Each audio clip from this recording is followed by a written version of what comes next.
Hello everyone and welcome back to my videos. In this video I'm going to talk about lost skills for children. I think we're living in different times now than the ones we grew up in, and the things that we grew up knowing and we're strong with, basic skills, our kids today are growing up lacking very basic skills. I think it's because of the technology, the digitized world we live in, and we live in a totally different world than the one that we grew up in. But it's important that we're intentional in helping our children not depend on the technology, but use their minds and grow up learning and knowing basic skills. So let's talk about some of these skills that I've noticed just on my day-to-day basis that I've noticed that kids are missing. I have 5 children that I homeschool, and these are some of the things that we're working with at home. So let's start with telling time.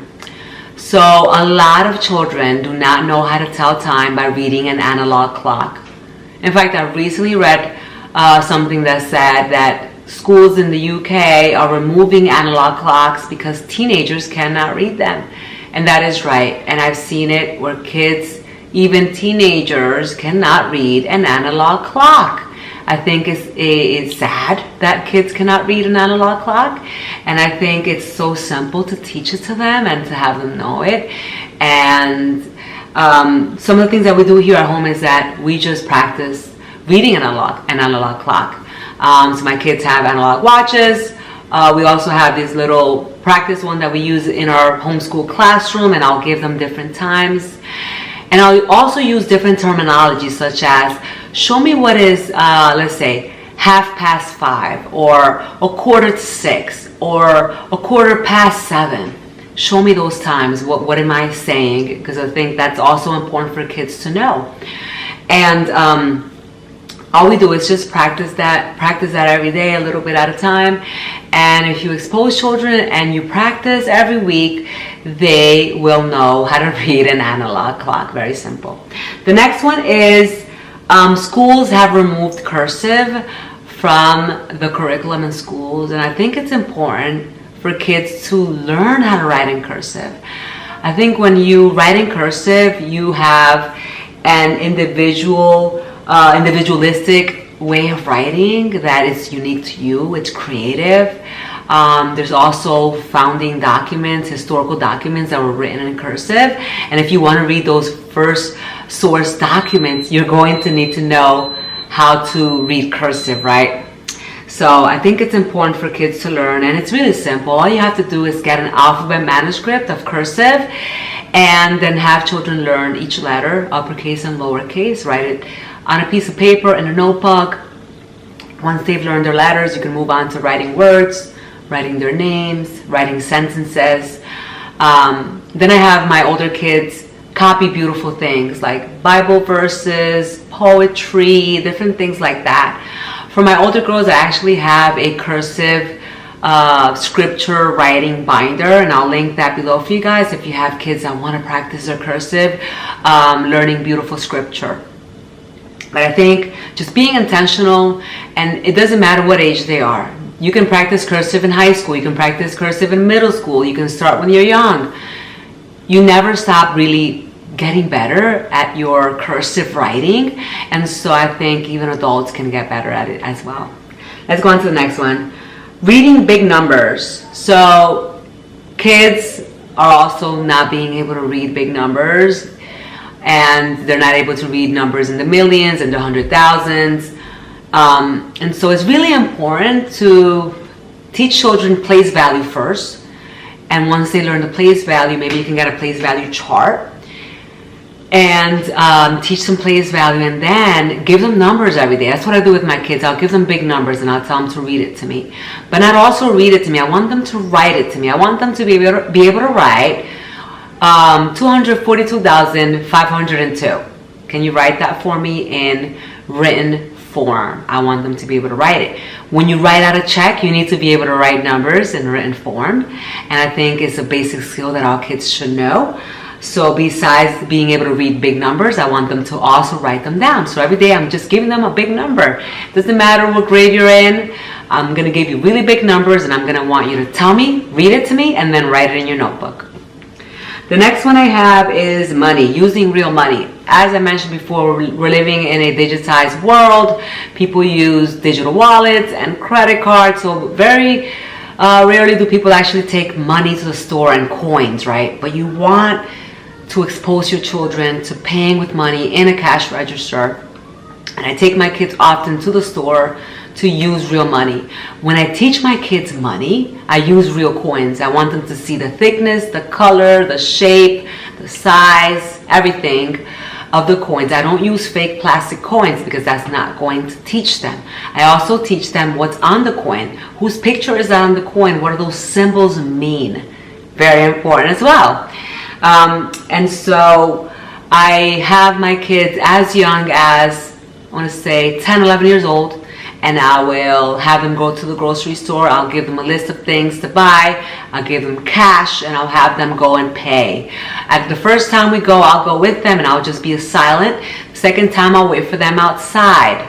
I'll wait for them by the register if they're very small. But I want them to be able to get used to paying. And I cannot tell you how many great experiences we've had using real money in the register. Some of my kids have lost money in the little conveyor belt. Some of my kids, because they didn't count their change back, realized later on when we got back to the car that the cash register person gave them less money, and they've lost money. Yes, they've lost money. A lot of these people that are working the cash register, you have to count your money because a lot of them also have issues with giving change back to people. And so all of this, these are basic skills that kids need to learn.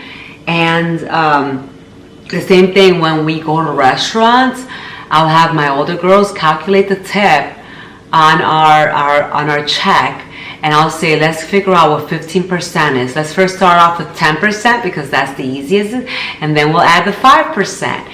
And that's super easy to do, to be able to calculate tip. It doesn't have to be exact, but close to it. And those are all, you don't have to use your smartphone. You don't have to use a calculator.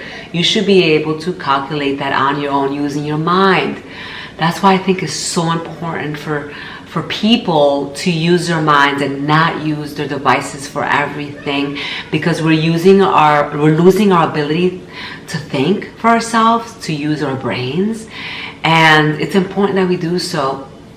Let's go on to the next thing that I have here, and that is going to the doctor's offices with kids. I think it's important that when you go to kids to the doctor's office, that once they're past 10 years old, they should be able to fill out their own forms. They should be able to talk to the doctor and tell the doctor what's wrong, what's going on. You want your kids to be able to do their own things. That's how we have kids that now are going into college, and we parents have to fill out their college applications and their work applications and talk to people for them because they're not able to do it.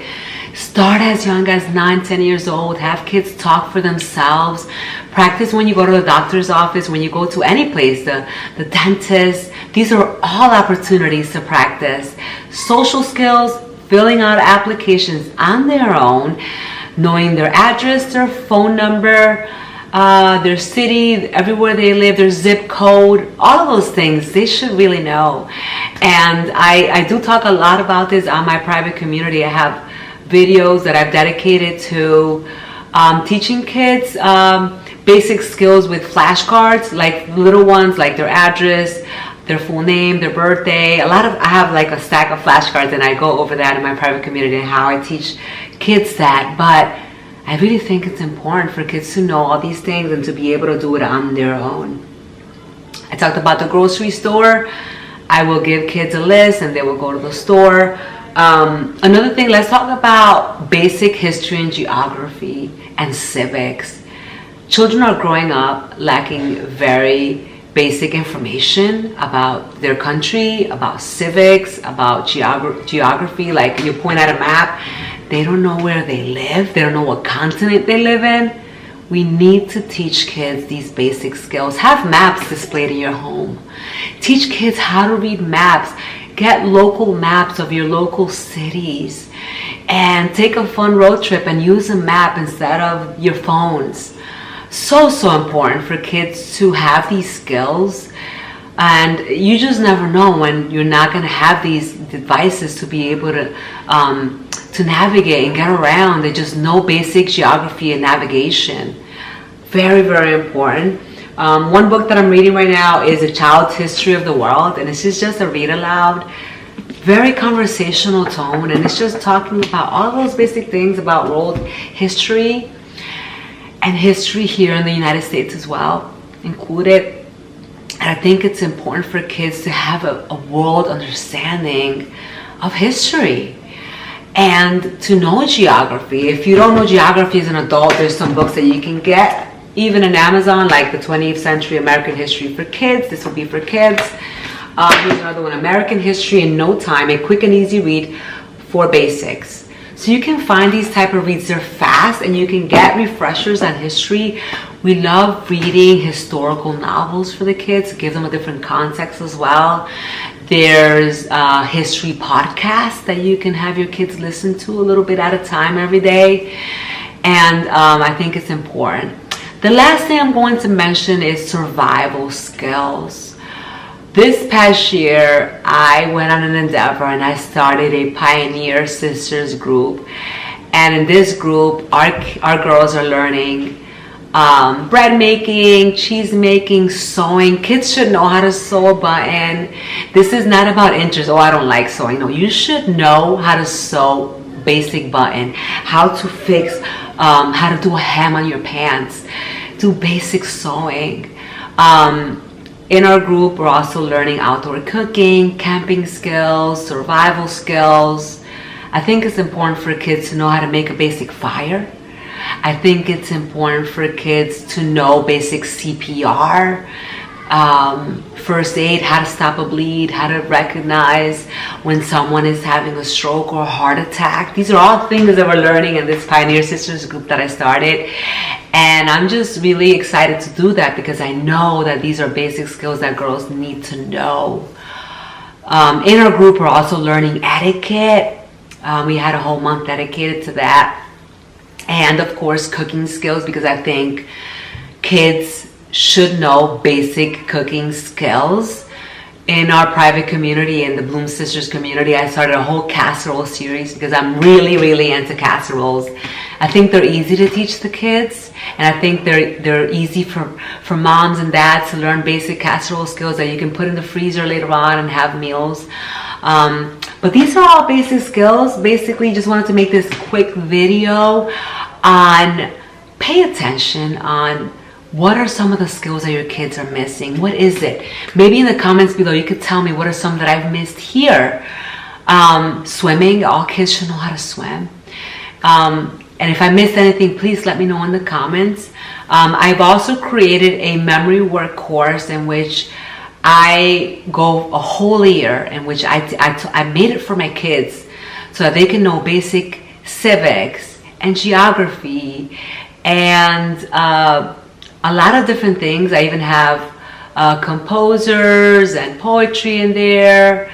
I have basic Spanish, and it's all with hand motions and songs, and it's a whole year of memory work. And I think it's been great for my kids to be able to have that 1 year of basics down. And I have science in there, basic science terms, geography, history, US government, all of it is in there. And my kids have that 1 year under their belt, and then I'm continuing to work with them here at home every day, a little bit at a time, with my read alouds that I get from the library. I'm always reading some type of books to them and practicing those basic skills, as I said before. I hope that you have enjoyed the video. In the comments below, I'll link my memory work course. I'll link any of the books that I mentioned here in the video. I'll link also my private community. That's where you'll see a lot of my videos. I have a whole video library that's private on there, and I work more one-on-one with people there in my private community. I hope that you have enjoyed this video, and I'll see you all in the next video. Bye-bye.